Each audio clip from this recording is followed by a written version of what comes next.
You make six figures and you still hesitate before saying yes to things. Before the flight, before the upgrade, before the extra line item.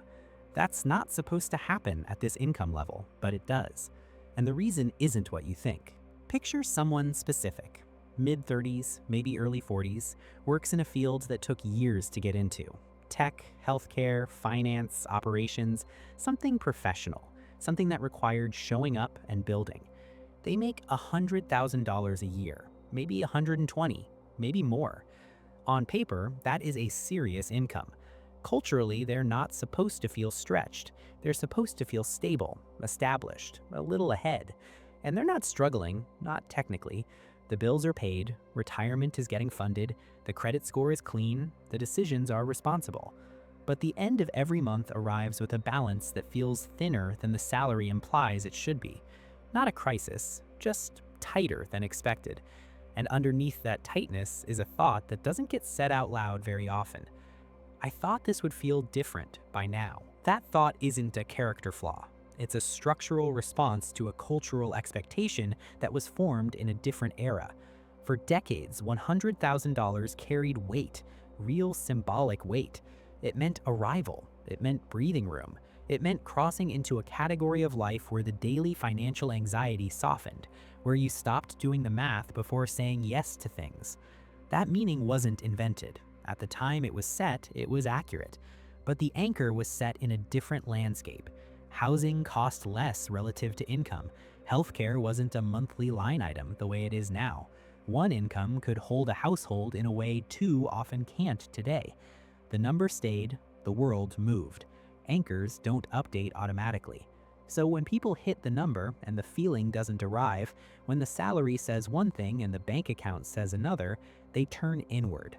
They assume they're missing something, doing something wrong, not disciplined enough, not strategic enough.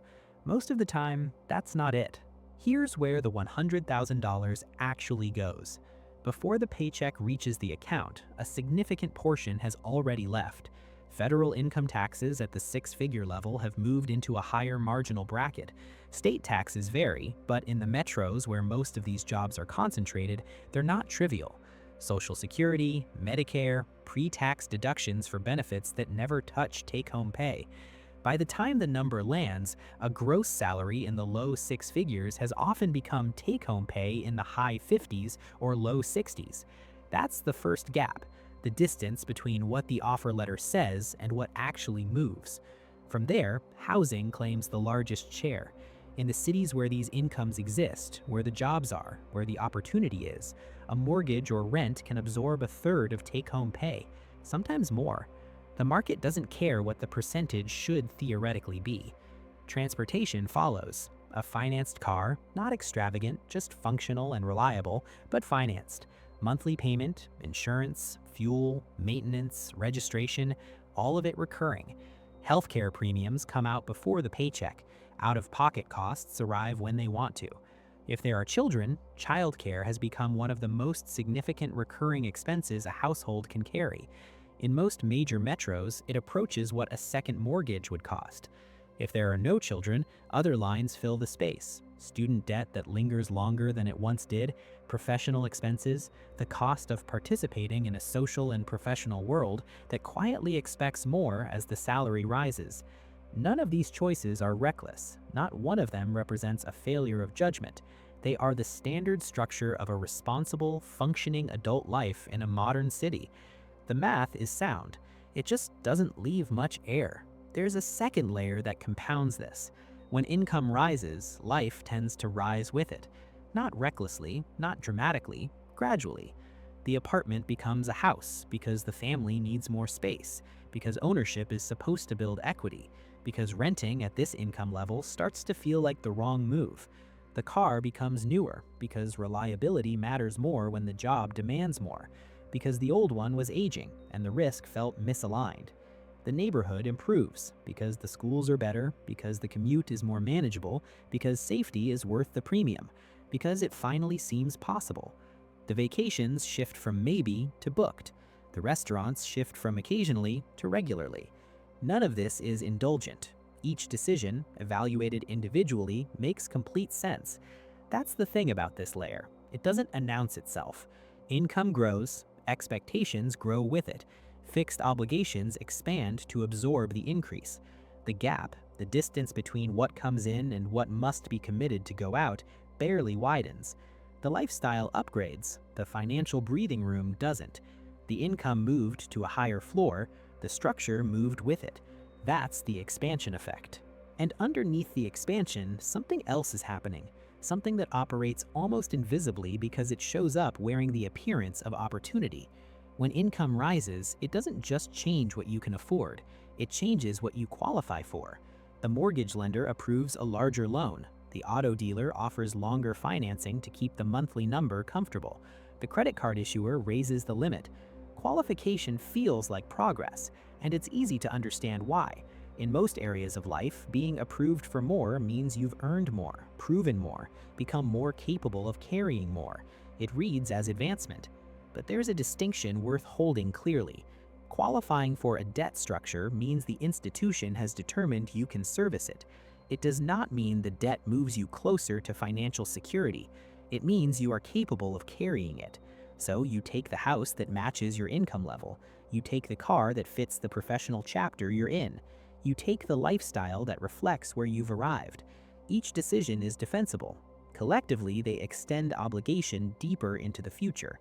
The debt looks like ownership. Structurally, it's ongoing responsibility. Efficient, manageable, continuous. The kind that doesn't feel like a burden until you notice it's never quite finished. If this is landing with some friction, that's worth pausing on, because this is the point where the framing matters. The person earning $100,000 and ending the month with less than expected is not failing. They are, by almost every conventional measure, doing things correctly, contributing to retirement, protecting their credit, making considered reasonable choices. The structure around them is simply very efficient at absorbing income. Income scales. Fixed obligations scale with it. Debt extends commitment into the future. These aren't accidents, they are the functional properties of the financial environment that most people in this income range are navigating. Wealth, not income, but actual wealth, comes from the gross number on the offer letter. It comes from the gap between what arrives and what is already claimed. That gap is where accumulation happens. That gap is where financial movement is actually possible. And most people at this income level are not widening the gap. They are maintaining a higher, more expensive version of the same equilibrium they've always been in. The salary is larger, the life it funds is more structured, the feeling of financial ease, the one that was supposed to come with the number, keeps getting pushed to the next threshold. Here's the part that's hard to sit with. 6 figures was supposed to be the answer. For most people who worked towards it, planned around it, sacrificed for it, it carried the weight of a finish line. The number where the anxiety would finally soften, where the hesitation would lift, where the math before saying yes to things would stop. And it helped. It usually does for a while. But the structure adjusted. The housing cost more, the car cost more, the obligations grew to meet the income. The lifestyle calibrated to the level the number implied was now possible, and the gap didn't dramatically widen. Because earning more and keeping more are two different things. Most people pursue the first. The second requires something the salary alone can't provide. 6 figures isn't the problem. The structure surrounding it is what's worth understanding. Because until the gap widens, until the distance between what comes in and what must go out actually grows, the feeling won't change. The income can rise, the equilibrium will rise with it, and the math you do before saying yes to things will follow you up every rung of the ladder. Not because you're doing it wrong, because the structure was never designed to widen the gap on its own. That part was always your job.